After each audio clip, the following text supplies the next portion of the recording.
viene y luego retiran colocando el algodoncito. Ojo, aquí sí hay que hacer mucho hincapié al paciente que tiene que presionar la zona. ¿Por qué? Porque ya tenemos un elemento en desventaja, que es el tema del latido, que va a sabotear la formación de ese coágulo de plaquetas. Entonces necesitamos que haga hemostasia, que presione la zona. Y en segundo lugar, no se olviden que ¿qué es lo que estoy sacando en esa muestra? No solo estoy sacando sangre, estoy sacando gases. Y los gases pueden salirse por el bisel de la agujita. ¿La agujita tiene o no tiene un huequito? Sí tiene, ¿no es cierto? Entonces, si yo dejo mi jeringa así, por ese bisel se van a salir el PO2, el PCO2. ¿Qué hacemos? Ni bien retiramos, clavamos esa agujita en el jebe que viene en el kit. A veces viene en forma de dadito, a veces viene en forma de un corchito, naranja, blanco. Para eso sirve, para clavar. Así estoy bloqueando mi aguja para que no se escape ni 1 milímetro cúbico de aire. Después recién voy a retirar la aguja y boto aguja y jebe juntos y tapo con la tapita que viene. Y así es como lo llevo al laboratorio. Bien tapada esa jeringa con la tapita que viene incorporada en el kit. Detalles importantes, no se les ocurra llevar al laboratorio la jeringa con su aguja y su jebe, porque ese jebe bloquea, pero a veces se mueve y te puedes clavar. Y les cuento que la mayoría de los accidentes por punzocortantes es por jeringas de agar, la gran mayoría. Otros accidentes ocurren pues en quirófano, ¿no? Que te cortan con el bisturí sin querer, pero la gran mayoría es por gases arteriales. Y el detalle está en que todos y cada uno de ustedes va a tomar gases arteriales. En el internado, esa es la chamba principal del interno. En todos los servicios, cada vez que pidan gases arteriales, al interno. Entonces, es importante que ustedes sepan cómo funciona. Bueno, que salga o no salga sangre, eso ya es tema de experiencia. Pero cómo hacerlo es lo que estamos repasando ahora. ¿Listo? Muy bien. Ya se hizo esta toma de muestra, hay que llevar la sangrecita. ¿Cuánto tiempo me puedo demorar desde que tomo la muestra hasta que se procesa la sangrecita? 30 minutos max. Porque si no pasa lo mismo, así la jeringa esté bloqueada, si pasa más tiempo de los 30 minutos, los gases arteriales empiezan a deteriorarse y el resultado ya no es confiable. Por eso es que en la mayoría de los hospitales han implementado más máquinas de gases arteriales. Antes todas las máquinas de gases arteriales estaban en el laboratorio, 1 o 2. Y había una cola interminable y hasta eso pues se hacía media hora o más. Ahora, por ejemplo, en el CASE han visto que en cada piso hay su máquina de gases arteriales, en UCI, en sala de operaciones, inclusive en hospitalización, en neonato, tienen su máquina de gases arteriales. Y es porque necesitan hacer la valoración inmediata para que no se deteriore. Es con ese objetivo. Una vez que ya se ha llevado la muestrita, ahora lo que toca es imprimir ese papelito largo, con 20 y tantos parámetros, y entender qué significa cada parámetro. Entonces, la interpretación de gases arteriales la dividimos en 2 etapas, o en 2 segmentos.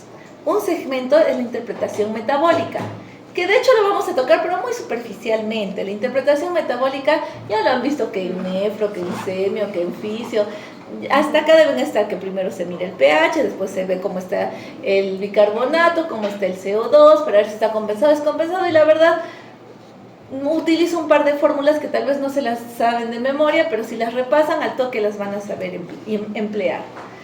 ¿Dónde está a veces la confusión? Y es donde vamos a hacer principalmente hincapié, en la valoración de la ventilación. O sea, mis gases arteriales me sirven para 2 cosas, para la valoración metabólica y para la valoración de la ventilación, o sea, para ver si efectivamente el oxígeno que está respirando mi paciente está cumpliendo su objetivo final. ¿Cuál es el objetivo final del oxígeno que entra a mi cuerpo? Llegar a los tejidos. Entonces, los gases arteriales en el segmento de la ventilación tienen como objetivo llegar hacia los tejidos. ¿Y yo cómo voy a rastrear este viaje? A través de los gases arteriales. Entonces, vamos a ver aquí.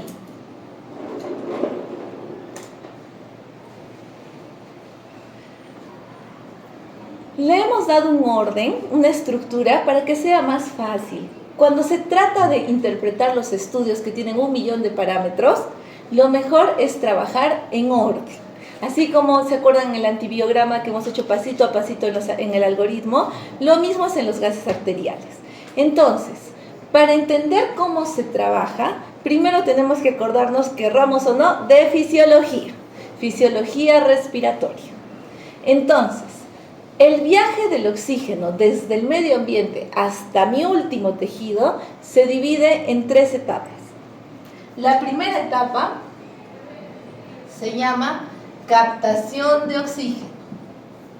La segunda etapa se llama transporte de oxígeno. Y la tercera etapa se llama cesión de oxígeno. Esas son las 3 etapas fisiológicas. Entonces, como su nombre lo dice, la captación es lo que ocurre desde que cojo el aire del medio ambiente hasta que pasa a mi sangrecita. Transporte es el viaje del oxígeno desde que entró a la sangrecita hasta que llega al tejido.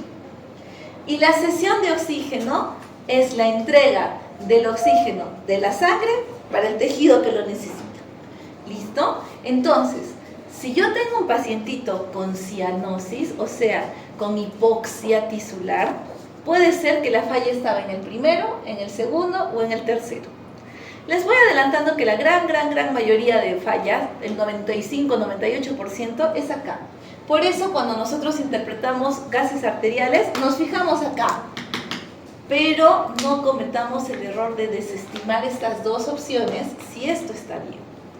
Entonces, vamos a trabajar primero en la captación de oxígeno. ¿Cómo es que se lleva a cabo la captación? Para que el aire que está en el exterior entre a mis pulmones, ¿qué acción tengo que realizar? Inspirar. ¿Y en qué consiste inspirar? En bajar mi diafragma y amplexar mi tórax, ¿verdad? Esta simple acción va a generar una presión negativa. ¿Qué es una presión negativa?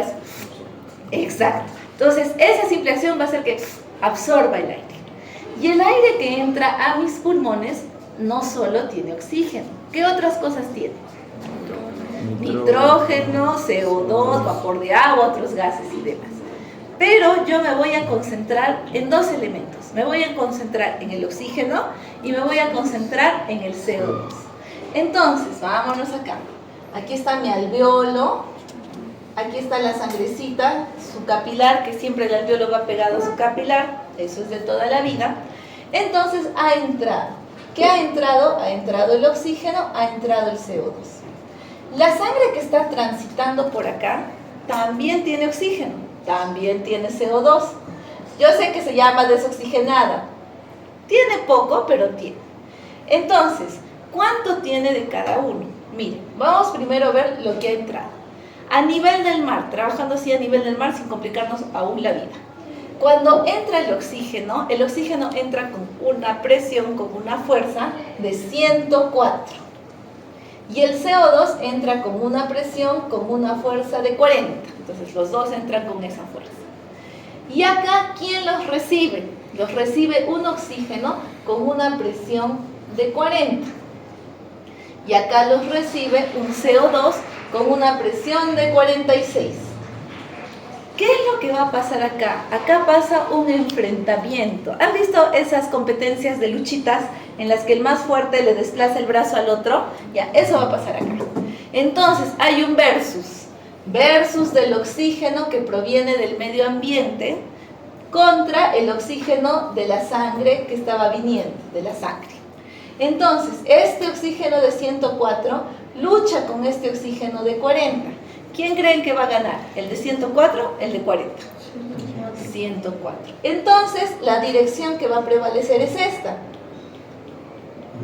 La entrada del oxígeno a la sangre. Y ahora vámonos con esta lucha. El CO2 de 46 de la sangre versus el CO2 de 40 del alveolo. ¿Quién creen que va a predominar? ¿El de 46? ¿El de 40?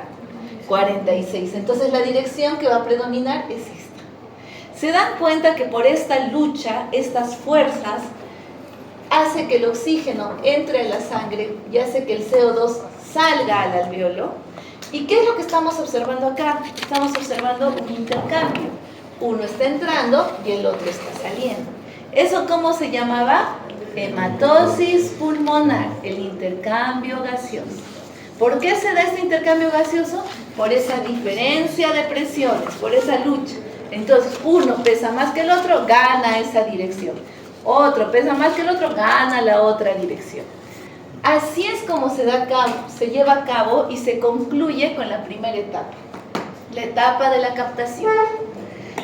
Ahora vamos a hablar un poquito de la segunda etapa y ahí nos vamos a quedar por esta primera parte. Luego, cuando veamos los casos clínicos, seguimos avanzando. Acá ha entrado el oxígeno ganador, el de 104. Este oxígeno ganador ha entrado a la sangre. Pero cuando este oxígeno ganador entra a la sangre, se da cuenta que la sangre tiene un montón de posibilidades, un montón de elementos. ¿Qué elementos tiene la sangre? Glóbulos rojos, glóbulos blancos, plaquetas, plasma y todo lo que tiene el plasma, que es un millón de cosas más. Entonces el oxígeno se pregunta, ¿a dónde voy a ir a parar? ¿A quién va a buscar de todos esos elementos que les he mencionado? Glóbulos rojos, específicamente, ¿qué parte del glóbulo rojo? La hemoglobina. Entonces, miren, el oxígeno que entró, les cuento que el 97% va a pensar como ustedes. Y se va a ir al glóbulo rojo y se va a unir a la hemoglobina. El 97%. Pero va a haber un 3% rebelde y ese no se va a ir al glóbulo rojo, se va a quedar en el plasma disuelto. Entonces, ahora sí vámonos a los gases arteriales. Si ustedes quieren evaluar el oxígeno que se quedó disuelto en plasma, lo van a evaluar con un parámetro que se llama PO2. Y si ustedes quieren evaluar el oxígeno que se ha ido a unir a la hemoglobina en el interior del glóbulo rojo, a ese 97%, lo van a evaluar con la saturación arterial de oxígeno.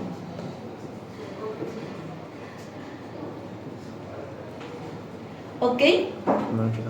Para eso me dan los dos parámetros en los gases arteriales. Uno no es que desplace al otro, sino que cuando ustedes vean su tira de gases arteriales y vean PO2, se está refiriendo a que esté evaluando el oxígeno disuelto en plasma, este 3%.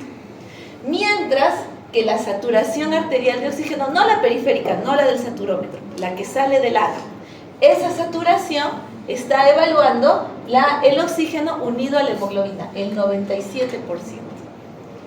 Ahora sí, que ya tienen el contexto fisiológico, vámonos a la interpretación de la captación. Entonces, ¿cómo se interpreta la captación de oxígeno? Esta primera etapa. Para yo valorar que estoy captando correctamente el oxígeno, mi primer pasito es ver cómo está la oxigenación. ¿Cómo está la oxigenación? Pues me tengo que fijar en el PO2. Y ahora sí me van a decir, ¿qué evalúa el PO2? Muy bien, el oxígeno que llega al plasma, el oxígeno disuelto en el plasma.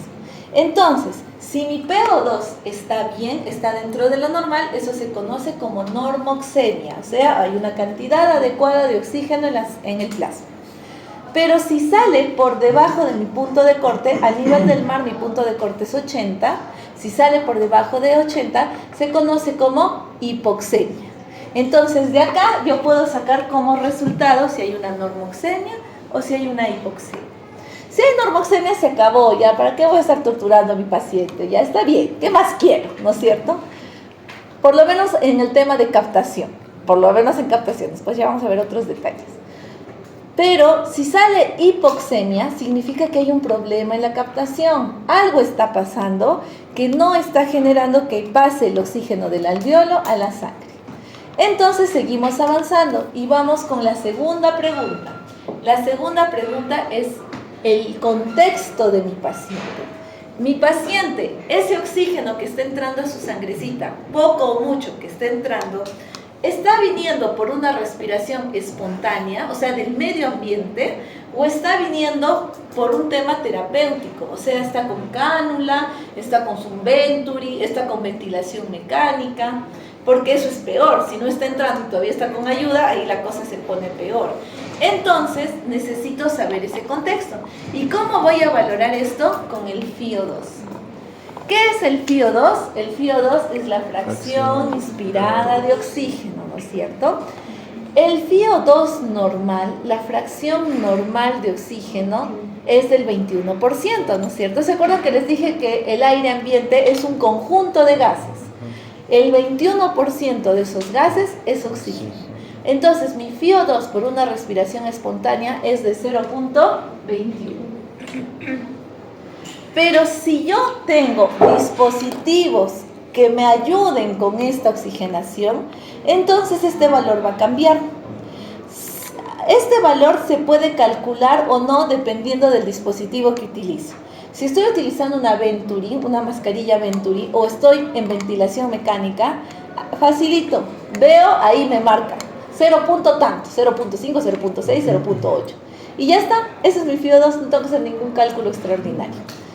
Pero también hay máscaras que no te dan tan fácil. Entonces tú tienes que calcular a partir de los litros. En el caso de la cánula binasal, en el caso de la máscara con reservorio, en el caso de las máscaras simples, hay que calcular. No se preocupen, en teoría están los cálculos y equivalencias. Ahorita no nos vamos a complicar mucho con eso. ¿Listo? Entonces, ese es mi segundo paso.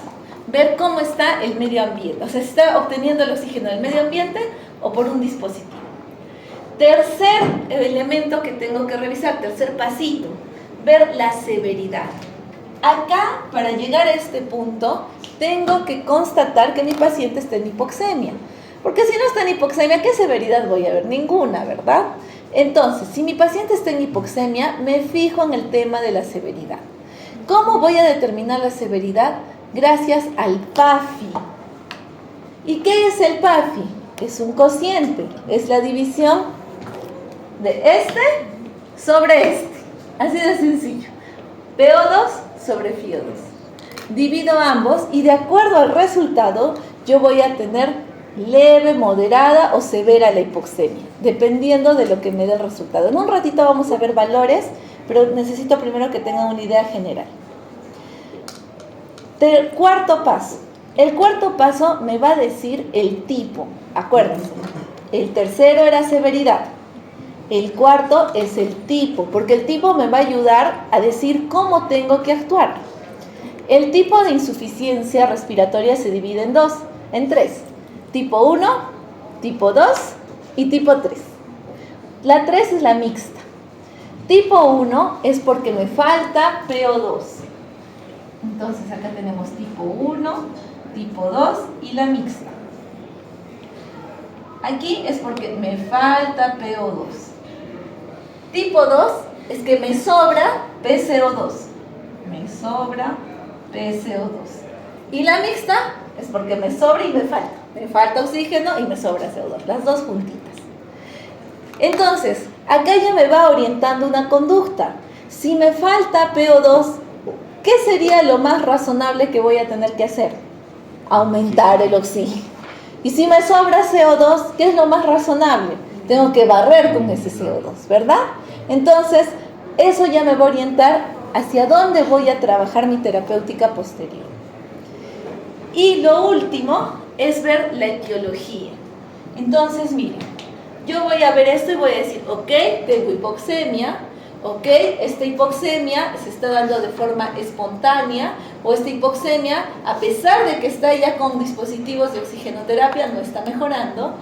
Es más, en una escala de severidad está en leve, moderado o severa. Es más, aquí el problema es que todavía me está faltando aumentar el oxígeno, o más bien me está sobrando el CO2.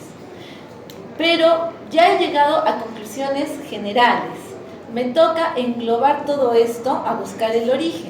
¿Por qué? ¿Por qué tengo una hipoxemia en la que me está faltando oxígeno, tengo una severidad moderada y está a pesar de eso con ayuda de oxigenoterapia? ¿Por qué? El por qué es la quinta etapa. Y la quinta etapa, ¿quién la determina? La determina la famosa gradiente alveolo arterial. ¿Se acuerdan qué es la gradiente alveolo arterial? ¿Alguna vez han escuchado al respecto? La gradiente alveolo arterial es una diferencia. Miren, gradiente alveolo rayita arterial. Y literal, es restar la presión de oxígeno alveolar menos la presión de oxígeno arterial. O sea, es una resta. Entonces, hago esa resta y lo esperado son dos posibilidades: que mi gradiente esté normal o que mi gradiente esté elevado. Dependiendo de hacia dónde se oriente, que esté normal o esté elevada, ya empiezan a surgir las patologías y las posibles enfermedades. Porque definitivamente estas hipoxemias no se van a solucionar tan solo administrando oxígeno. Si yo no sé el origen, va a empeorar. Si es una neumonía bacteriana y solo le pongo su cánula, ¿ustedes creen que con eso vamos a matar a la bacteria? No, no es cierto. Si es un TEP y solamente le pongo su cánula, con eso no vamos a desobstruir lo que está obstruido. Entonces, esto es por esas razones que tenemos que llegar hasta la etiología, para que podamos intervenir la etiología y por ende se resuelva todo lo demás. Muy bien. Ahora les voy a poner para que practiquen. No. Sí, tienen que practicar. Es teoría, estamos adelantando todavía. Pero si la creencia de la es cuando es mayor, es menor, si es menor, Sí, es que en realidad está a nivel del tema de la diferencia. O sea, principalmente el problema no es alveolar, o sea, mejor dicho, la presión alveolar no va a cambiar. No hay patologías alveolares. Pero la presión alveolar va a bajar porque va a haber algo que va a pasar del alveolo y ese algo puede ser un problema dentro del alveolo o un problema en el intersticio. Entonces, principalmente la que se afecta en las patologías es la que baja. La otra generalmente no se mueve. Salvo te hace como no haya otra nada que se cero. Ya, todavía no los voy a traumar con el tema de las alturas, eso lo dejamos para teoría, no se preocupen, pero para la práctica vamos a trabajar todos los gases arteriales como si estuviéramos a nivel del mar, ¿ok? A nivel del mar. Entonces, vean los primeros gases arteriales.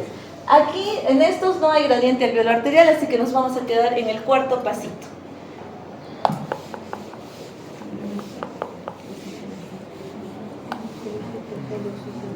La presión de oxígeno.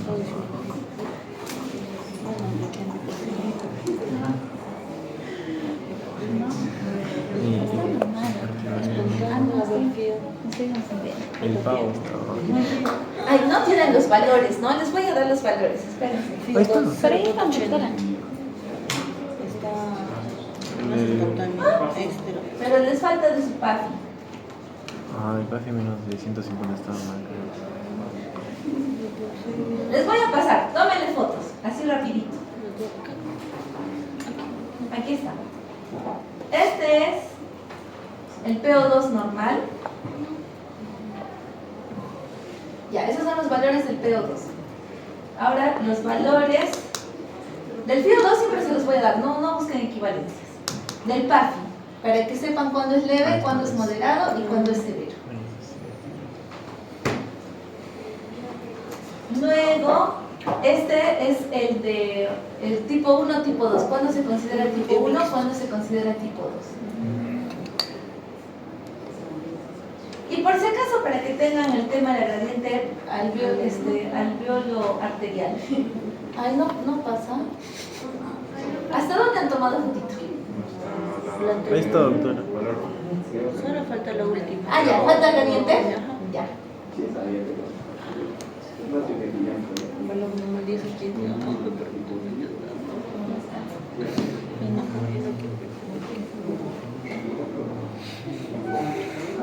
Ya, vamos con esta. Y le voy a poner acá, yo me voy a inventar. Gradiente alveolo arterial está en 80. Ya está, vamos.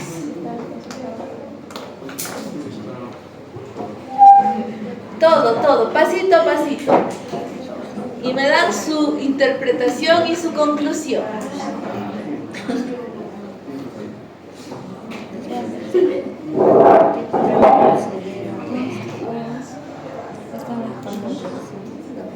Está bien.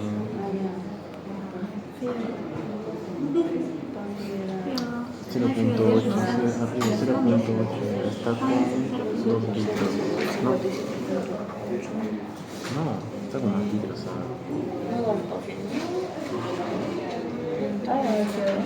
Ah, ya, está con oxígeno. Pero si el número 0.21 está con 0.8, está casi con 1, está con casi todo es aire, oxígeno.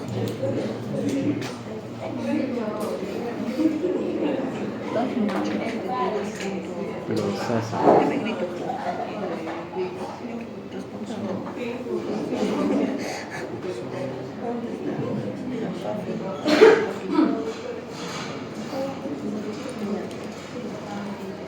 Tiene una hipotensión.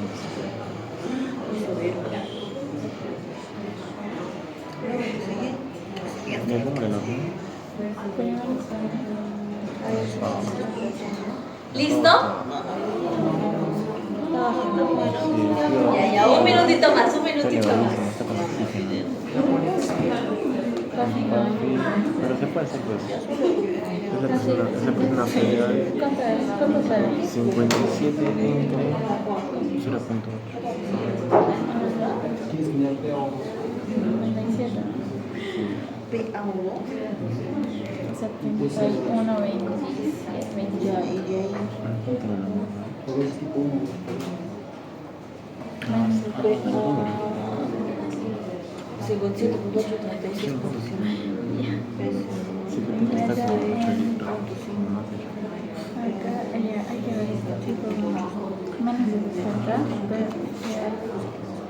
O menos de sí, porque está con 57.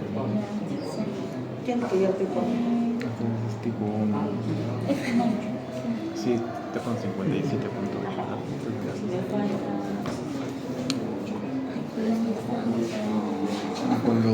Pero como también hay una alteración del CO2, pero el CO2 está bien, solo está bajo el oxígeno. Entonces, tipo, todo está mal. Ay, estoy revisando el mío. ¿Cómo decir?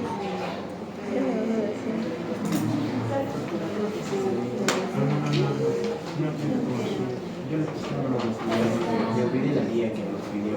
Exacto. Nos dijo, chicos, no se pasen de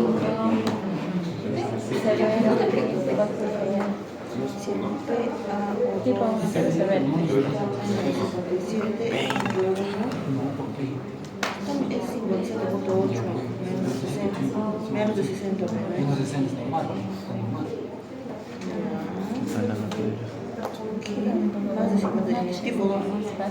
Un saludo. Hola chicos, ¿cómo están?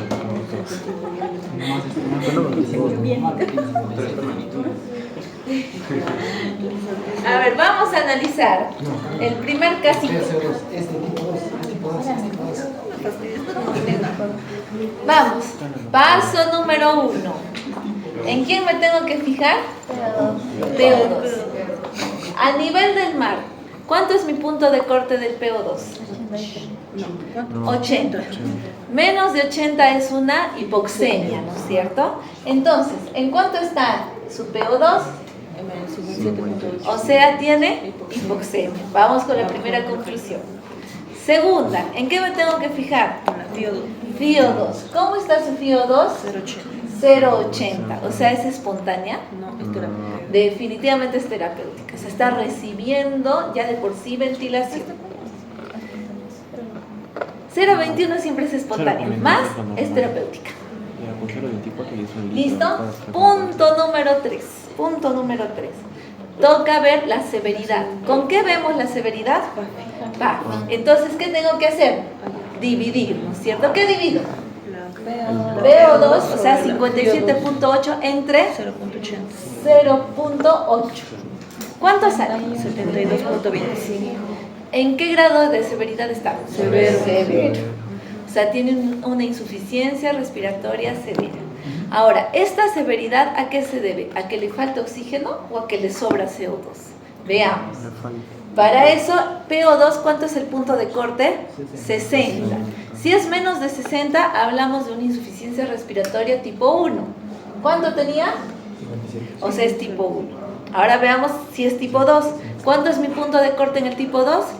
55. Vamos con el PCO2. El PCO2 está más de 55, entonces no es tipo 2, es tipo 1 purino.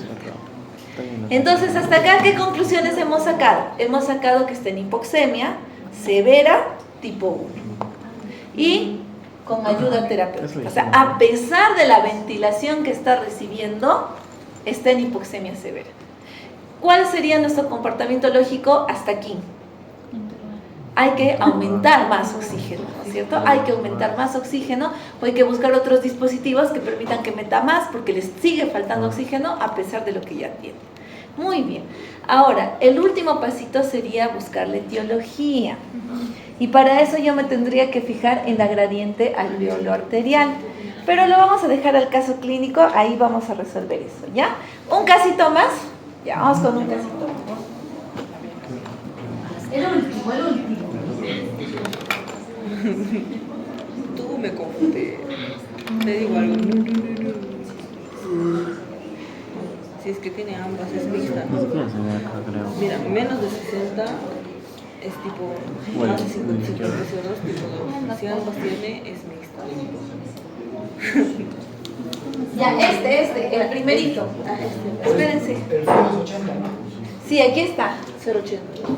Ajá, exactamente. A veces el FIO se los van a dar en decimales y eso les va a ayudar mucho, pero otras veces les van a dar en porcentaje, entonces lo tienen que pasar a decimales.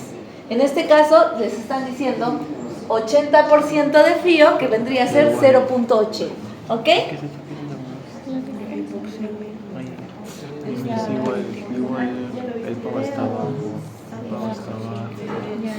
FIO2 igual estaba en 0.8. La división va a ser lo mismo, 70 se podría 72. A ver. Ajá, 56 con 1. Pero el es menos de 60. Más ya es mixta. Yo estoy tranquilita. Eso es totalmente. Sí. Me anticipé. Chicharrones. Esto también mi compañero. Sí, porque es 35, 45, ¿Sabes 70? 56 puntos. Ah, 56 puntos. No se escucha. ¿Qué está haciendo? Está subiendo el peso. Porque estamos en la Está craneando y ahí se monta el ojo. No me digo nada.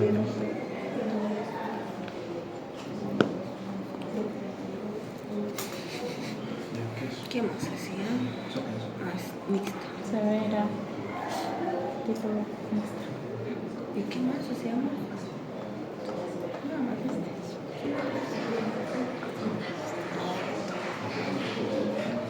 Y encima está yendo rápido, o sea que está yendo en moto.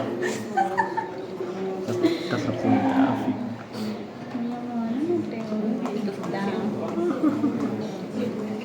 ¿Por qué me sale que estás en moto? ¿Listo? Ya, vamos chicos. Cada vez más fácil, mientras más practican es más rápido. A ver, punto número 1. Me fijo en el PO2. ¿Cómo está el PO2? Menos de 80. Menos de 80, ¿no es cierto? O sea, tiene hipoxemia. Listo. Tiene hipoxemia. Ahora la segunda pregunta ¿es una hipoxemia espontánea o está recibiendo apoyo terapéutico? Está recibiendo. Apoyo terapéutico porque está con una FIO2 de 80. Listo. Sigamos. ¿Cuán severa es esta hipoxemia? Entonces vemos el PAFI. Dividimos. 56.1 entre 0.80. ¿Cuánto sale? 70.1. Entonces es severa. Ahora, ¿severa porque le falta oxígeno o severa porque le sobra CO2? Ambos. Entonces vamos a ver. ¿Cuánto era el punto de corte para el tipo 1? Menos De 60. ¿Cómo está? En 56.1. Vamos con el siguiente. Más de 55. ¿En cuánto está? Entonces es una mixta. Exactamente. O sea, tenemos que aumentar el oxígeno y tenemos que ayudar a barrer el CO2. Las dos cosas. Y por último, bueno, no dice el gradiente alveolar arterial, pero tendríamos que determinar la etiología, ¿no es cierto? Ahora sí, llegaron las exposiciones. Vamos con las exposiciones.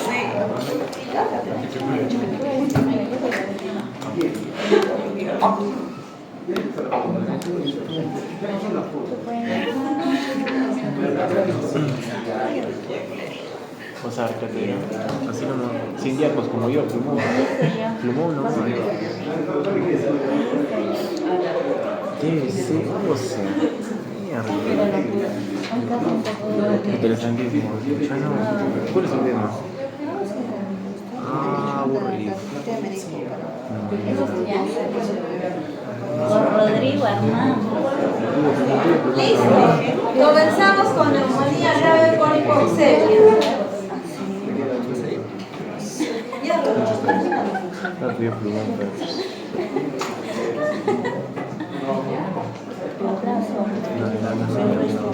No le hacen caso. Le voy a explicar sobre la neumonía grave con hipoxemia. El caso clínico, Ana María, de 68 años, sexo femenino, antecedentes médicos, hipertensión arterial controlada, diabetes mellitus tipo 2, 10 años de evolución, es fumadora, 3 paquetes al año, dejó hace 5 años. No vacunada contra neumococo ni influenza. El examen físico tenemos lo que es la presión arterial, bien, la frecuencia cardíaca está elevada, la frecuencia respiratoria está, está elevada, ¿no? Tiene taquimia.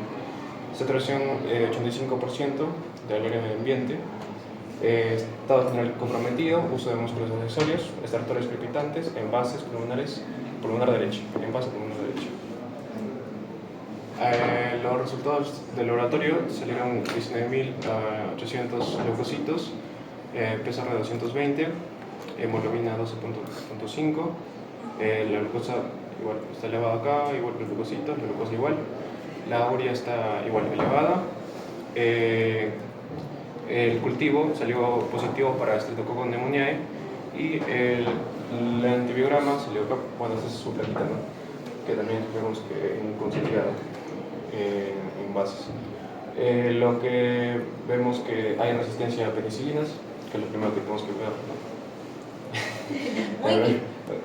Y luego vemos lo que es la gentamicina y la eritromicina, no, perdón, clindamicina y eritromicina, la cual la eritromicina es resistente, entonces nos dice la chismosa, ¿no?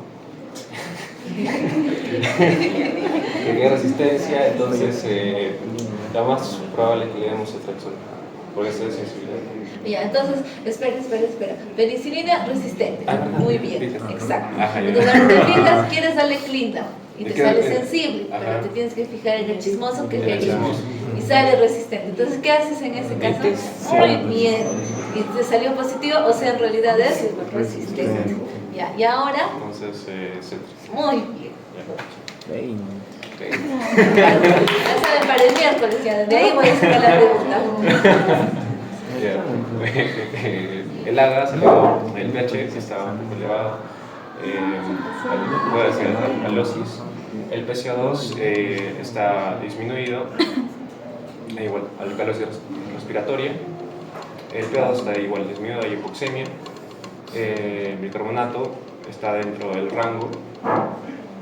Y lo que nos importa acá es que el FiO2 también es aire que respiramos normal, 0.21. Y el PAFI salió 261. Lo que como diagnóstico tenemos lo que es la alcalosis respiratoria leve, la hipoxemia moderada, posible distrés respiratorio incipiente y elevación leve de lactato por compromiso tisular. Ahora está elevado. El curso 65, que es muy importante para ver, evaluar la gravedad de la neumonía adquirida en la comunidad, en la cual vamos a ver lo que es la urea, ¿no? Como dicen sus siglas, la confusión, la urea, la respiración, la presión, ¿no? Arterial, sistólica y diastólica, y si es que presenta mayores de 65 años, es un punto, ¿no? Todo es un punto. En el caso de la paciente, tiene un puntaje de 3, lo que quiere decir es que la vamos a hospitalizar y posiblemente va a entrar a UCI. Lo que es el tratamiento, le vamos a hacer oxigenoterapia, como escribí Arceburio, que es 60%. Como hemos dicho, cetraxona 2 gramos intravenoso cada 24 horas, acitromicina, lo que es para bajarle más la resistencia, ¿no? De 500 miligramos intravenoso, según lo que es la guía, ¿no? Antes el 119. Y controla la glucemia porque estaba elevada también. Fluoterapia balanceada, y controlación de sepsis y signos de fallo multiorgánico. Gracias. Muy bien. Aplicando todos sus conocimientos. Miren, chicos, como les mencioné, cuando hacemos una valoración con los gases arteriales, los primeros 4 puntos ya lo tenemos resuelto y creo que ya lo tienen clarísimo. El último punto, que es para determinar la etiología, entonces vamos a emplear como parámetro la gradiente alveolo arterial. ¿Qué es la gradiente alveolo arterial? Vamos a dibujar nuestro alveolo y nuestra arteria. ¿Se acuerdan que hemos dicho que cuando inspiramos entra el aire ambiente y dentro de lo que entra está el oxígeno, ¿verdad? Y este oxígeno entra con una fuerza, ¿verdad? Entra con 104 y luego se enfrenta al oxígeno que venía de acá, que estaba pues en 40, y al final quien ganaba era el de 104 porque es más power. Entonces el de 104 era el que ingresaba a la sangre. Pero cuando ingresa a la sangre, no ingresa con 104. Acuérdense que está pasando por unas membranitas. Y además acá hay una serie de elementos fisiológicos que no los vamos a mencionar esta vez. Y va a ser que pase con un poco menos. Les hablo de 89 a 94. O sea, el oxígeno que se queda en la sangrecita, que ya va a continuar rumbo al corazón para irse a los tejidos, es el oxígeno que tiene un PO2 normal de 89 a 94. ¿Ok? ¿Qué es lo que pasa? Que si yo resto este oxígeno alveolar, 104, menos el oxígeno resultante, el que ya pasa a la sangre oxigenada, menos 89 o menos 94, el valor que me va a dar es de esa resta de 10 a 15. Ese es el valor de la gradiente alveolo arterial. Entonces, ¿qué es la gradiente alveolo arterial? Es la diferencia de presiones que se va a dar entre el oxígeno que llegó al alveolo y el oxígeno que pasó a la sangre, específicamente pues al plasma, ¿no? Entonces, esto es lo normal. ¿Qué ocurriría si yo empiezo a meterle obstáculos en esta pasada? Los obstáculos se los puedo meter dentro del alveolo o los obstáculos se los puedo meter en el intersticio. Vamos a hablar en el caso de neumonía en los obstáculos dentro del alveolo. En la neumonía, ¿qué pasa? Mis alveolos se empiezan a llenar de secreción, ¿verdad? De moquito, producto de la infección. Ese moquito empieza a tapizar mi alveolo. Y cuando el oxígeno llega, ¿ustedes creen que ese oxígeno va a poder pasar esa barrera de moquito y llegar a la arteria? No. En el mejor de los casos, si lograra, no va a llegar acá a 89, 94. Llegará, quién sabe, 50, quién sabe, 30 o hasta 0. ¿Ok? Entonces, aquí no está pasando. Aquí está habiendo una alteración entre la entre la ventilación y la perfusión. O sea, sí está ventilando, pero cuando pase a la sangre para perfundirse, no lo está logrando. El detalle está en que esto lo estamos viendo en un alveolito. pero mi pulmón no tiene un alvéolo, tiene miles. Entonces, si yo ya me voy a macro, les pregunto, ¿una neumonía normalmente es lobar o completa? O sea, las neumonías frecuentemente ocupan un pedazo, o han visto que todas las neumonías pulmón blanco, pulmón blanco, pulmón blanco. Lobar. Normalmente es lobar, es un segmento, ¿verdad? Entonces, ¿qué pasa? Tal vez en este segmento de la neumonía, esa gradiente alvéolo arterial está alterada, no está pasando bien. Miren, si acá está pasando, digamos, tan solo 30, y yo resto 104 menos 30, me va a salir una gradiente alvéolo arterial de 74. O sea, por encima de lo normal, por encima. Entonces, esta alteración, esta elevación de la gradiente alvéolo arterial se va a dar en el área que esté dañada, en el área donde esté la neumonía, en el área donde esté el distrés respiratorio. Pero el resto del pulmón va a seguir trabajando con normalidad. Entonces, aquí mi oxigenación pues está en 0, está en 10, está en 15, está así a duras penas. Pero en el resto del pulmón mi oxigenación sigue pues en 90, 80, por acá 85, sigue dentro de lo normal. Si yo saco un estimado global de todo, pues me va a salir que está disminuida, pero no a 10, no a 0, me va a salir tal vez a 75, quién sabe. Por eso es la hipoxemia, ¿no es cierto? O sea, está baja, pero tal vez no tan baja. Entonces, a lo que yo quiero concluir, cuando yo tengo una gradiente alvéolo arterial elevada, es porque hay algún elemento que está generando que no pase correctamente el oxígeno del alvéolo a mi sangre. Ese elemento que está interfiriendo puede ser pus, puede ser líquido, por ejemplo en distrés respiratorio, puede ser sangre, por ejemplo en una hemorragia alveolar, puede ser, no sé, a ver, ¿qué más? Sangre, pus, moquito, agua, en un empiema. Entonces, es por esa razón. Así que la última etapa, el quinto paso en el que yo veo etiología, me voy a fijar en la gradiente alvéolo arterial. Si sale elevada, es porque el problema está o aquí o aquí.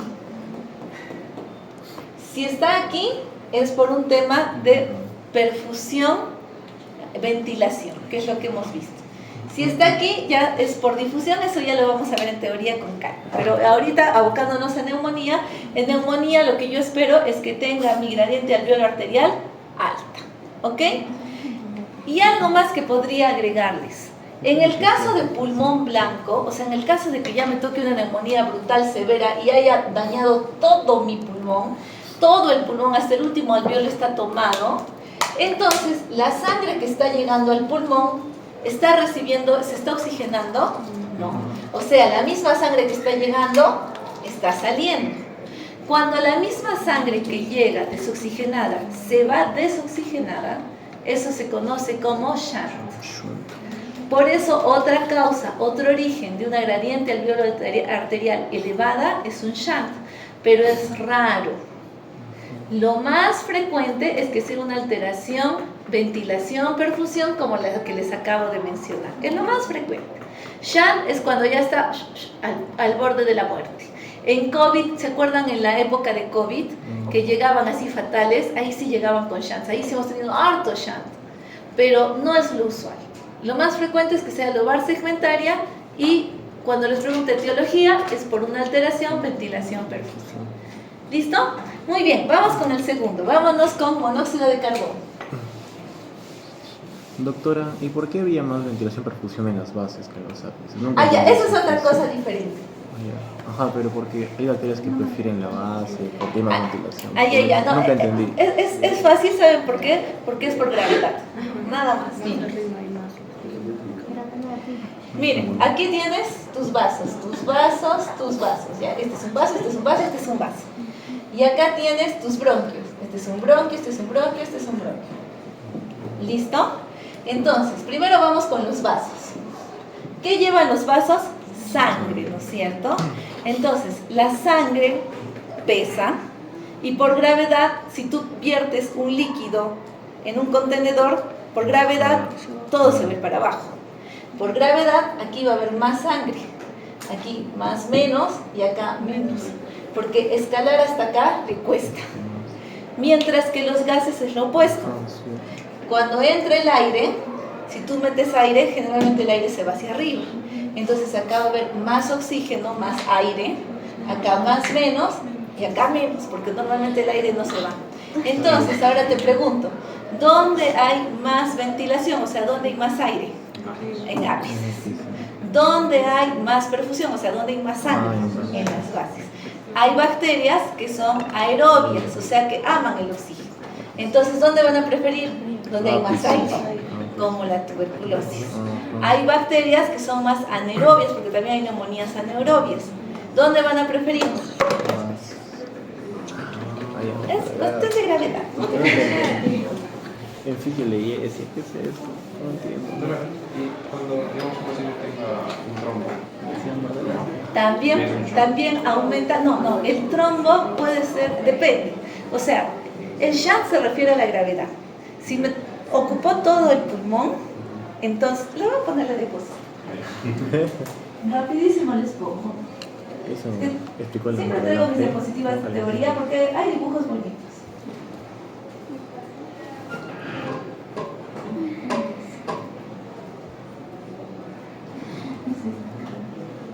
Sí. Ya, mira. Esto es lo que yo les he explicado, ¿no es cierto? Que se ocupa y esto hace que pase menos.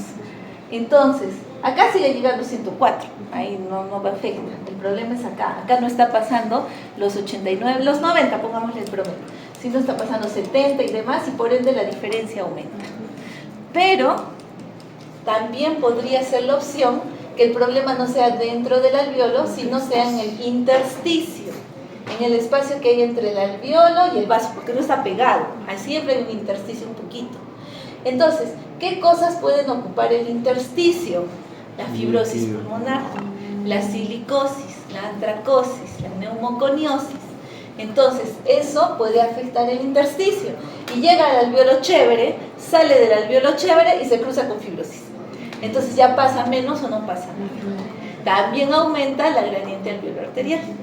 Y la tercera opción es el tema del shunt. O sea, en ambos casos es segmentaria, lobar. O sea, igual cuando tienes fibrosis pulmonar no es que todo tu pulmón se fibrosa. Primero se fibrosan pedacitos. Ahora, en el caso de un TEP, en el caso de una trombosis, lo mismo. Puede ser una trombosis pequeña. Ocluye este vaso. Ocluyó este vaso. Y si ocluye este vaso, no está pasando sangre. Entonces, acá entra el 104 y el oxígeno puede pasar tranquilamente porque acá no hay nada que impida. Pero ¿a dónde va a pasar el oxígeno si acá no está entrando la sangre? Entonces, como no está entrando la sangre, igual la gradiente alveolar arterial se dispara porque acá es cero. Pero en todos esos casos es segmentario. Por eso el TEP segmentario, la neumonía segmentaria, distrés segmentario es alteración, ventilación, perfusión. Cuando es un TEP masivo, o sea, te agarró tu tronco, ahí es shunt. Cuando la neumonía es masiva, te agarró todo el pulmón, ahí es shunt. Por eso shunt es rarísimo, porque tiene que ser ultra severo. Pero cuando solo es un pedacito, no se llama shunt, se llama alteración, ventilación, perfusión. Muy bien, vamos ahora con monóxido de carbono. Puse cultura y tradición. Puse cultura y tradición.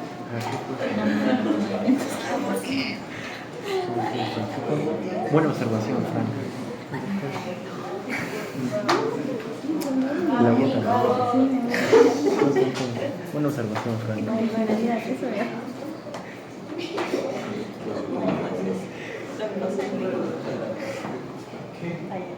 ¿Qué más puedes poner? Muy bien, Nicolcita, dale. Buenas noches, doctora. Buenas noches, compañeros. Vamos a seguir con el caso clínico de gasometría en intoxicación de monóxido de carbono. No está pasando, ya está pasando. Espérame. Ya está. Ya, mi paciente es un paciente de sexo masculino de 19 años de edad, cuyo trabajo es mecánico. El paciente empezó con una sintomatología inicial de cefalea, somnolencia, mareos y debilidad general. Se fue al hospital en donde los médicos le dijeron que tenía una reacción de hipersensibilidad, le dieron de tratamiento esteroides y antihistamínicos y de ahí le dieron de alta. Pero ¿qué pasa? Que mi paciente regresa a la hora donde tiene un empeoramiento clínico con una somnolencia más marcada, tiene taquicardia, ataxia, disnea, vómitos, dificultad para hablar.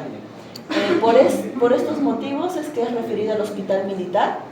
Aquí vamos a encontrar un antecedente que tuvo exposición reciente a gases de combustión y lo que nos hace tener un diagnóstico que es intoxicación aguda por monóxido de carbono.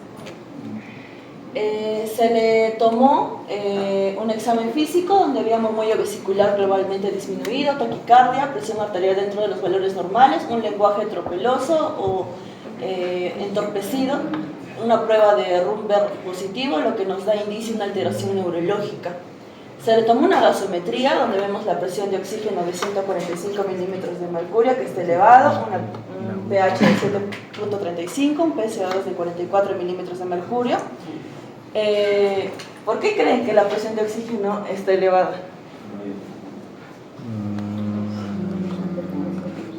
Mi paciente ha venido con un caso muy empeorado, con disnea, dificultad para hablar, vómitos, es decir, que estaba muy alterada su respiración. Entonces, ¿por qué aumentaría mi presión parcial de oxígeno si generalmente tiene que estar disminuida o normal? Por el patrón ventilatorio, pues no está ingresando, se queda por eso. Interesantísima observación. ¿Qué mide el PO2? La sangre que oxígeno. El oxígeno en plasma, o sea, el 3%. Eso significa que sí está entrando oxígeno al plasma, pero aún así el paciente está con dificultad respiratoria. Entonces, el problema no está en el plasma. ¿Dónde está el problema? En el otro 97%. Entonces, ¿ahora qué procede fijarse? En la hemoglobina, en la oxihemoglobina y en la carboxihemoglobina. Entonces acá nuestro paciente está elevado. ¿Por qué se va a elevar? Porque el paciente está muy comprometido, entonces se le va a dar oxigenación antes de tomarle una gasometría arterial. Entonces, ¿qué pasa con mi paciente? Pasa que ha entrado a salas de cuidados intermedios, tiene un oxígeno normovárico, le han dado antioxidantes, un inicio de tratamiento con oxigenación hiperbárica por 10 días, una vez por día, el cual ha tenido una buena respuesta clínica. Pero mi paciente sigue con cefalea, sigue con decaimiento, esto por un síndrome neurológico. Lo que se ha hecho ambulatoriamente por toxicoterapia por 3 meses para que lo vean al paciente, entonces progresivamente ha ido mejorando mi paciente. Entonces nosotros, para poder ver qué está pasando con la hemoglobina y el oxígeno, por qué mi oxígeno no está elevado, mi presión parcial de oxígeno, porque está habiendo buena ventilación, porque mi paciente está con disnea, sino que como le han estado dando oxígeno, puede que se eleve. Entonces, dentro de mi gasometría arterial no nos dan un buen indicio para saber sobre cómo está la carboxihemoglobina, porque la carboxihemoglobina va a ser el monóxido de carbono unido a la hemoglobina. Como vemos acá, el pH puede estar en una intoxicación por monóxido normal o alcalina, esto por la hiperventilación. Mi presión de oxígeno va a estar normal o elevado si es que se le está dando ventilación al paciente. Nuestro bicarbonato va a estar normal o va a estar levemente elevado. Nuestra saturación va a estar falsamente normal, no va a estar normal. Entonces, la gasometría no nos ayuda mucho. Lo que sí va a ser una prueba específica, que es la cooximetría.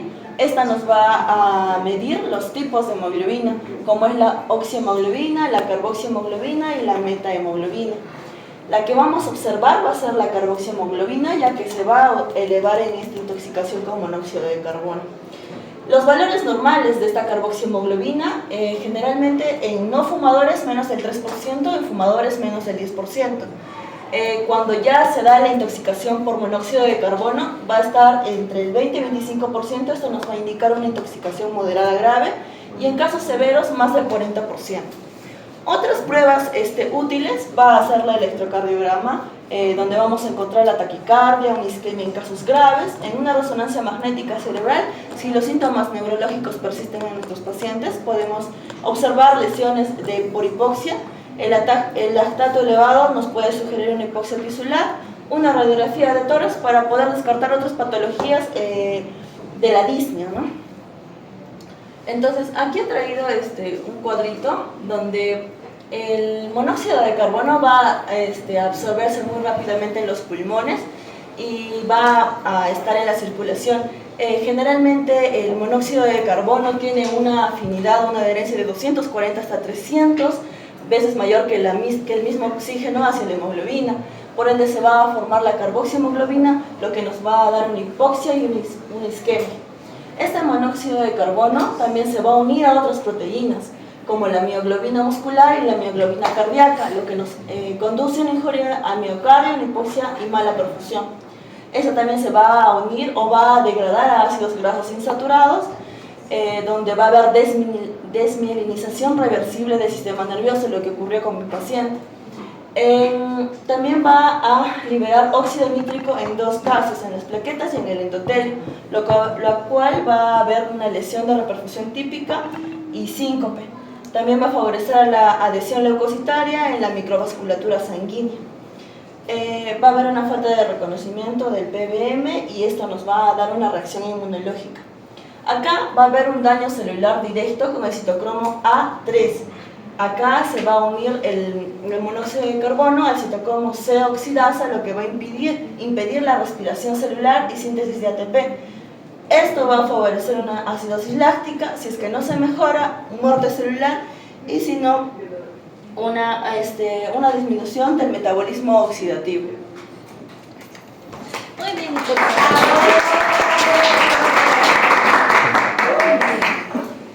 entonces, lo que Nicolcita nos hizo hincapié, lo vuelvo a hacer.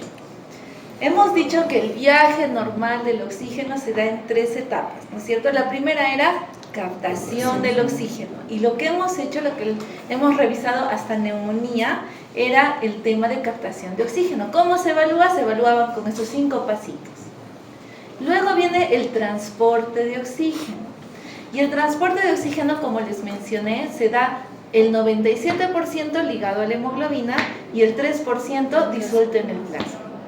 Entonces, viene mi paciente cianótico, veo que tiene dificultad respiratoria, pero su PO2 está hasta hiperoxémica. Veo su FiO2 espontánea normal, entonces no me va a dar por ningún lado que sea hipoxia, no me va a dar por ningún lado severidad, no me va a dar por ningún lado tipificación. ¿Eso qué significa? Que el problema no está en la captación. El problema de ese paciente puede estar o en el transporte o en la cesión. En el caso de transporte, me tengo que fijar principalmente en la hemoglobina y lo que se le liga a la hemoglobina. Entonces me voy a tener que fijar en la oxihemoglobina. Y es cierto lo que dice Nicolcita, en los gases arteriales comunes y corrientes no te dicen ni carboxi ni oxi.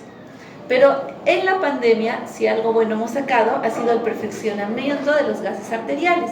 Y si ustedes revisan la gasometría de cualquier hospital ahorita, o si tienen una foto ahorita, se van a dar cuenta que sí informa carboxihemoglobina y sí informa oxihemoglobina. Entonces, esa es una mejora importantísima. Entonces, se van a fijar en eso, en la oxihemoglobina y en la carboxihemoglobina. La carboxihemoglobina, si está elevada, significa que hay monóxido de carbono que está ocupando los asientos del oxígeno.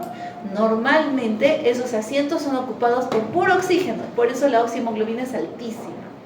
Pero si hay una intoxicación, como en este caso, vamos a ver que el porcentaje de carboxi empieza a elevar. Más del 3% en el caso de los no fumadores o más de 10% en el caso de los fumadores. Entonces, no se olviden que la valoración de la oxigenación no solamente es captación.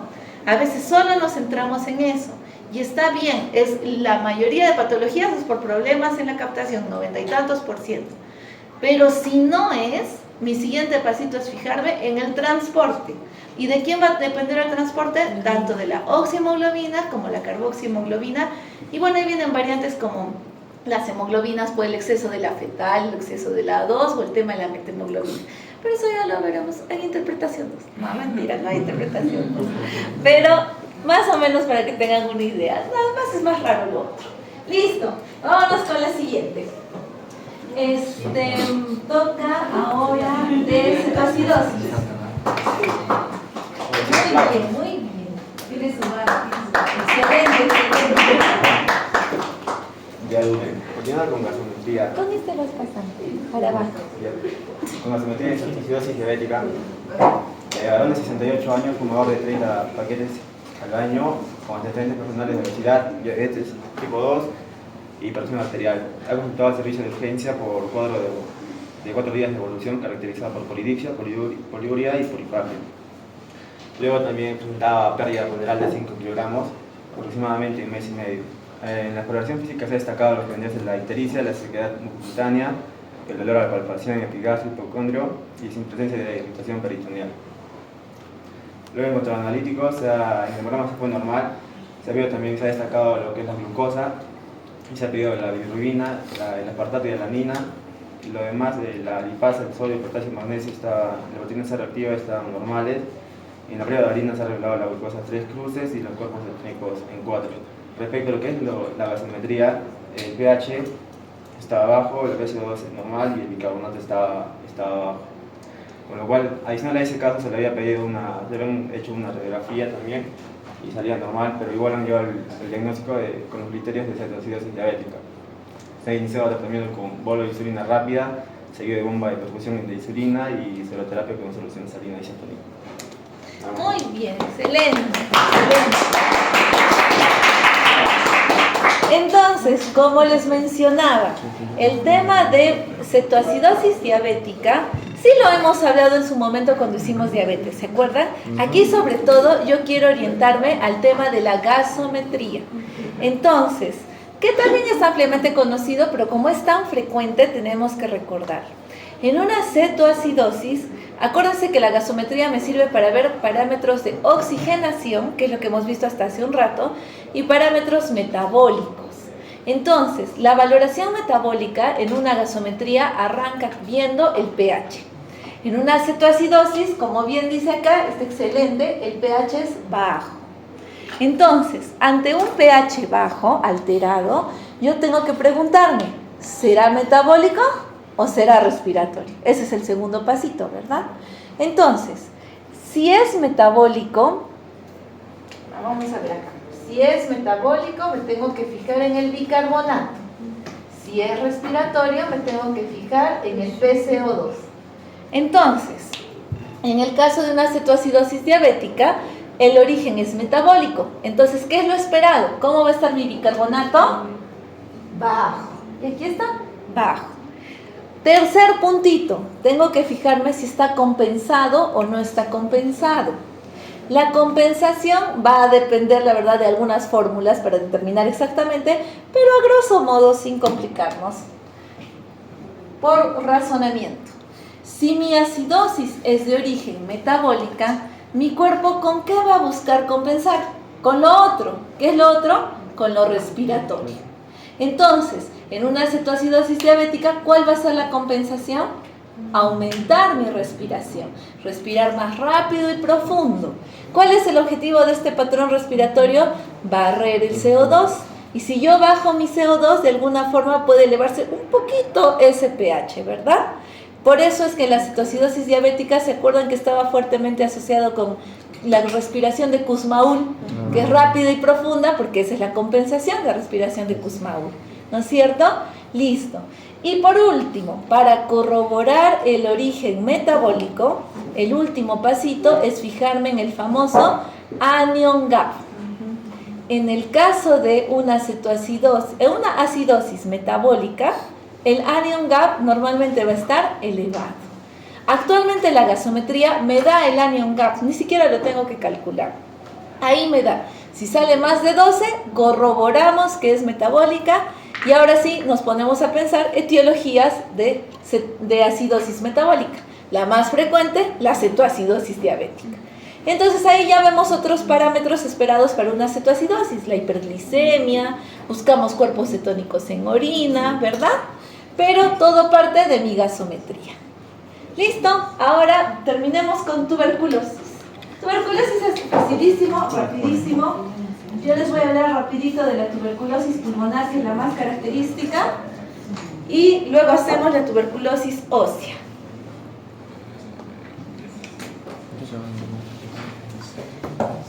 Miren, es un pacientito que vive en una zona urbano marginal. Tiene tos productiva, 3 semanas, ya más de 2 semanas y es un signo de alarma, ¿verdad? Tiene fiebre vespertina, sudoración nocturna, pérdida de peso, astenia y además tiene disnea leve y tiene, miren, esputo con presencia de sangre, escasa, pero al fin y al cabo sangre. Hasta acá ya me está gritando tuberculosis. Además, no tiene antecedentes de VIH, que es muy importante siempre descartar, y ha tenido un familiar cercano con diagnóstico de tuberculosis hace un año. Entonces ya casi el diagnóstico está cantado, corroborando con el examen físico. Miren, hay una taquipnia y hay un IMC bajo de 18. Entonces este pacientito está probablemente desnutrido o ha bajado considerablemente de peso. Les pregunto a ustedes, ¿qué le pedirían a ese pacientito? Rayos X. Rayos X de tórax, muy bien, ¿qué más? BK. ¿Y cuántos BKs le pedirían? 3 BK en esputo, ¿no es cierto? 3, eso es excelente. Va a recolectar ese esputo y a ese esputo, ¿qué coloración le van a hacer para buscar el BK? Nielsen, muy bien. El BK por sí mismo tiene una sensibilidad muy baja, menos de la mitad, menos del 50%. Por eso es importante que se pida por lo menos 3. Si pedimos 3, la sensibilidad aumenta, no al 100%, pero aumenta de forma considerable. ¿Qué más? Además del BK, además de la radiografía, ¿qué otra cosa pedirían? Ya pueden pedir su GeneXpert, pero si les dice el pacientito no tengo plata. El cultivo, ¿cómo se llamaba el cultivo? Lowenstein-Jensen. ¿Cuál? Ogawa también es una opción excelente. Pero el problema con Lowenstein-Jensen, ¿cuál es? Demora mucho. 2 meses en promedio, a veces 3, a veces un poquito menos, dependiendo de si estás en provincia o wherever. Entonces, esas son las opciones y está muy bien. Vamos a pulir un poquito más esas ideas porque ya la tienen clara. Vámonos acá de frente. Miren, punto número 1. Como bien dijeron, la muestra que yo le voy a pedir a este paciente de probable TB pulmonar es esputo. El esputo, en primer lugar, se hace su BK. El esputo se pide por lo menos 3 pruebas y cada vez que ustedes pidan una muestra van a tener que llenar este formato. No se olviden. Para BK no es suficiente que le hagan la indicación BK. Tienen que poner el formato, así sea en la parte particular o en la parte pública. Sí o sí, esto es normativa nacional, ¿ok? Por cada una de las muestras, su formato. Así no lo encuentran, pregunten el formato, porque si no el laboratorio no les va a aceptar. Punto número 2. Llega esa muestrita al laboratorio y lo esperado es hacerle su prueba de Ziel-Nielsen. Como les mencionaba, Ziel-Nielsen tiene una baja sensibilidad. O sea, me puede dar muchos falsos negativos. Por eso es que por lo menos pido 3.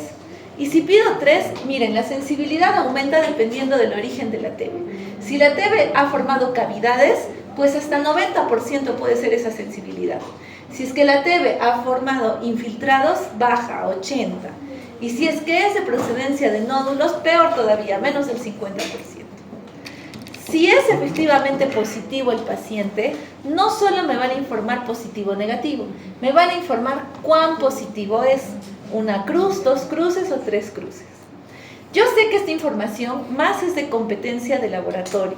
Pero les tengo la mala noticia que en los exámenes lo preguntan. En el ENAM, en el residentado, siempre preguntan, ¿qué significa una cruz? ¿Qué significa 2 cruces? ¿Qué significa 3 cruces? Entonces, tenemos que saber. Cuando es una cruz, es porque han encontrado menos de 10 bar, pero en 100 campos. Cuando es 2 cruces, han encontrado igual, menos de 10 o menos, pero ya no en 100, 50. sino en 50. Y cuando es 3 cruces, es más de 10 en 20 campos. ¿Ok? Siempre lo preguntan, así que ni modo, hay que aprender. Vamos con lo siguiente. ¿Qué otras tinciones se les ocurre? Yo sé que no se hace con regularidad, pero ¿qué otras tinciones sí es importante que sepan? Para tuberculosis. Naranja de acridina. Auramina, rodamina. Kinju. Ya. A los que les gustan los coreanitos no se van a olvidar. Listo. Vamos ahora con los cultivos. El cultivo más utilizado, a pesar de que demora una eternidad, es el Lowensteinense. Pero les cuento que no es el único medio de cultivo. De hecho, la norma técnica establece que se debería de hacer mínimo en 2 medios de cultivo, en un líquido y en un sólido. El líquido es el famoso MOTS, exactamente. Pero ¿saben qué? La realidad, la verdad de la milanesa es que casi no hay MOTS. No hay mods. Entonces ustedes lo piden y no lo hacen, porque hay muy poca cantidad de ese medio de cultivo en Lima, ni siquiera lo hacen acá. ¿Cuál era el beneficio del mods? Que el mods solamente tardaba una semana. O sea, yo pedía cultivo en mods y en una semana tenía el resultado, pero la verdad casi no hay. Entonces, gracias a la tecnología, casi esto del cultivo no ha sido eliminado, pero ya ha sido anticipado, alguien le ha ganado en el tiempo, y son las pruebas moleculares, que actualmente tanto el MINSA como Salud y como la parte privada tienen la capacidad de realizar. Solo que en el MINSA y en el Salud demora más, o sea, las horas son reales, pero en el transporte, en lo que aceptan, en lo que juntan muestras, pues se extiende más el periodo del resultado. Entonces, las pruebas moleculares es lo que les he recomendado desde la primera fase, cuando hemos hablado de TB en meningitis tuberculosa, cuando hemos hablado de tuberculosis en líquido acítico, en líquido pleural y demás. ¿A qué quiero ir? Hay 2 pruebas moleculares, ahora sí vamos a ampliar un poquito más al respecto. Fases anteriores les he dado una idea general, ahora vamos a detallarlo. Pruebas moleculares hay 2.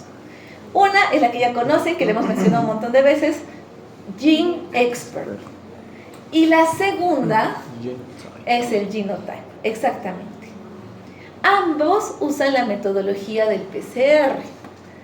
Ambos me van a dar no solamente el positivo o negativo, sino también me va a dar la sensibilidad. Pero acá ya vengo a especificarles un poquito más. El GeneXpert real, o sea, el GeneXpert genuino, solamente me da la sensibilidad a la rifampicina. Y el Genotype me da la sensibilidad a la rifampicina y a la isoniazida. Esa es la realidad, o sea, el nombre correcto y la metodología correcta y el resultado correcto. Solo que si ustedes piden de forma privada GeneXpert, ellos conocen como GeneXpert también al Genotype. O sea, actualmente el GeneXpert lo han utilizado para cubrir todo eso. O sea, si ustedes piden GeneXpert, también les van a hacer a isoniazida. Pero si es que vemos el tema técnico real, el GeneXpert técnico real solamente te da de rifampicina. Y el Genotype te da de los dos, isoniazida más rifampicina. ¿Listo? Entonces, para concluir rápidamente, si yo tengo un paciente con tuberculosis pulmonar, ¿qué pruebitas le pido? Le pido vaciloscopía. ¿Cuántas? 3. ¿Qué tinción le van a hacer a esa vaciloscopía? Sin Nielsen. Le pido cultivo. ¿Qué cultivo normalmente hacen? Lowenstein-Jensen. Idealmente, ¿con cuál debería acompañarse? Con MOTS. MOTS, que es también un medio de cultivo, solo que líquido. ¿Ok? Y por último, si tengo la posibilidad de hacer las pruebas moleculares, puedo hacer GeneXpert o puedo hacer Genotype. Si hago el GeneXpert, no solo me va a decir si es positivo o negativo, sino también la sensibilidad a quién, rifampicina. Y si pido el Genotype, a rifampicina e isoniazida. Listo, chicos. Ahora terminemos con tuberculosis ósea. ¿Y en el examen, doctor? En el examen nos vamos a remitir a lo técnico. Técnico. Para que ustedes sepan lo que es correcto.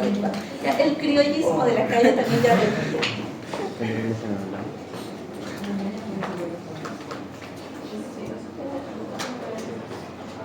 O sea. Ya. Buenas noches, doctora. Buenas noches, compañera. El día de hoy vamos a exponer el caso clínico de TBC óseo. Tenemos una paciente mujer de 36 años de edad que presenta, acude al hospital por dolor lumbar progresivo y debilidad en miembros inferiores. En los antecedentes personales vemos que no está vacunada y tiene una exposición reciente a un paciente con TBC pulmonar activa que refiere ser su compañero de trabajo. Presenta desnutrición leve y no presenta VIH ni comorbilidades crónicas. En los síntomas actuales vamos a ver que nuestra paciente presenta un dolor lumbar de progresión de 4 meses de evolución de tipo mecánico al inicio, es decir, a los movimientos, y después inflamatorio, es decir, persistente todo el día. Presenta fiebre vespertina, sudoración nocturna y ha perdido 5 kilogramos en 3 meses. Y recientemente va a presentar debilidad progresiva en ambas piernas. En cuanto al examen físico, vamos a ver que la paciente tiene dolor a la palpación de vértebras dorsolumbares, signos de gibosis, es decir, presenta una pequeña jiba, déficit motor 4/5 en miembros inferiores y reflejos osteotendinosos disminuidos. Bueno, acá están todas las pruebas que le vamos a pedir. Hemograma con BSG y PCR para ver la inflamación. Esto también va a servir o nos va a dar la ventaja de que vamos a tener un monitoreo de cómo va nuestra paciente a lo largo del tratamiento. Sin embargo, estos no son específicos. La PPDA y la IGRA nos va a dar una exposición previa, es decir, si nuestra paciente ha tenido una exposición al TBC. Sin embargo, no va a ser muy diferenciada, puede dar bastantes falsos positivos. Vamos a pedir también vaciloscopía, que va a tener una detección directa, va a ser rápida, pero va a ser poco sensible.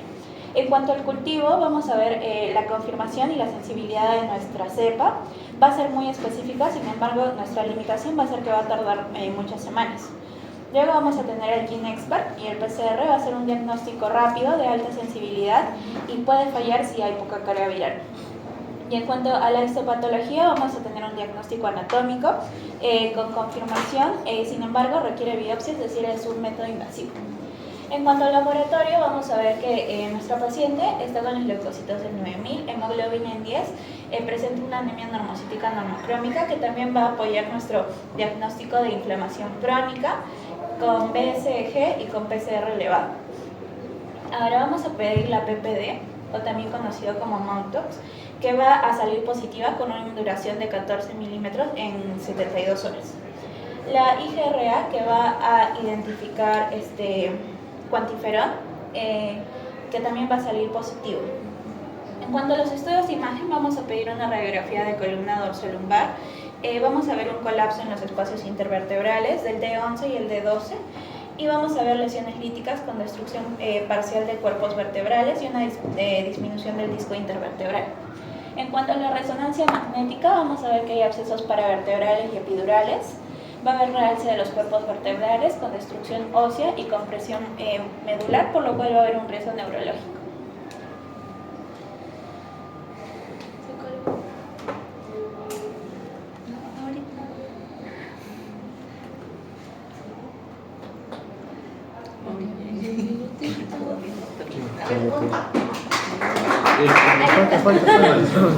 En cuanto a la microbiología y anatomía patológica, vamos a ver una biopsia vertebral guiada por una tomografía axial computarizada, en el cual se va a hacer un aspirado del foco óseo que vimos en la tomografía. Y vamos a encontrar en la tinción de Zinc-Nielsen, en la vaciloscopía va a ser negativo. Sin embargo, la vaciloscopía en cuanto a muestras óseas baja mucho la sensibilidad. También vamos a tener cultivo para Mycobacterium tuberculoso en Lewis-Jensen, que se va a ver positivo a los 28 días, como vemos en la foto.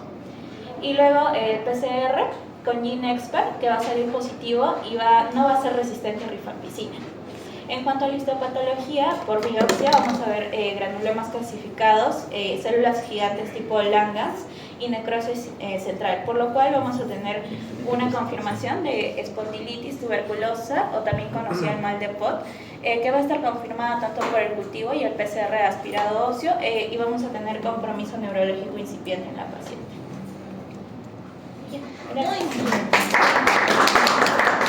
Listo, para que quede clarísimo, vivimos en un país endémico de tuberculosis. Siempre dentro de nuestros diagnósticos diferenciales debe de estar tuberculosis, hasta que no demostremos lo contrario. Si hay infecciones que no mejoran con los antibióticos, ahora que ya saben leer antibiograma, ustedes van a saber que lo que están dando está bien. Si no mejora, probablemente sea tuberculosis. Si tiene toda la apariencia de una infección, pero sale que no hay bacterias aisladas, probablemente sea tuberculosis. En el Perú puede haber tuberculosis hasta en la pestaña. Entonces, considérenlo siempre como opción. Por eso es que hemos tocado una tuberculosis tan rara y tan difícil de diagnosticar como es el mal de Pot, porque es una tuberculosis de la columna vertebral. ¿Cómo obtienes muestra de ahí, de primera instancia? El esputo no te va a servir. Entonces, si es que tenemos lesiones, esas lesiones características, también hay que descartar tuberculosis.